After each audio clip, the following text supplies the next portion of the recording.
سلام احترامات خدمت تمام شما عزیزان، خدا کنه که جور صحت سلامت باشین. این مواد آش است، خواستیم یک ویدیو بگیریم.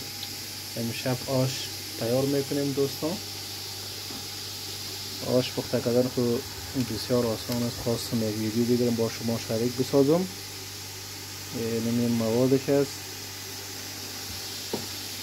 ماشاءالله به نفر زیاد تیار کردیم. یا به این دیگ تیار کردیم، اگر لوابوری نیست دوستا تا با آخر باشین با ما. انشاءالله آش تیار شد، بازی بینیم. دوستا یک قاشق نمک میگیریم،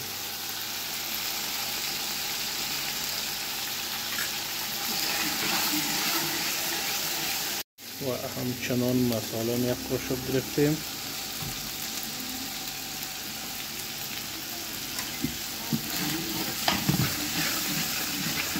همچنان ایرم گرفتیم.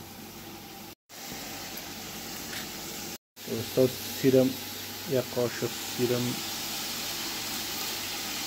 اندازیم. دوستا یک زردگم من داخلش مندازیم.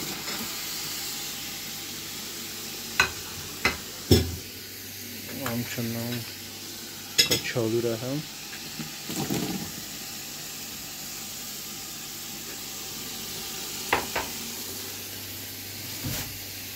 نفت هم میگیریم مندازیم.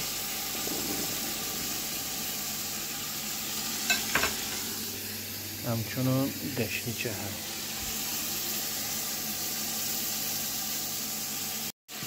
میره میکس میکنیم دوستا. میره وقتی که میکس کردیم داخلش آب مندازیم. دوستا این آب اضافه میکنیم، آبش هم پورا میکنیم مندازیم. وقتی که آب پورا شد شبن میکنیم تا مورد زمان 25 دقیقه سر گاز میمونیمش تا بخیر موادایش جوش بخوره. دوستا آش هم مندازیم داخل دیگ.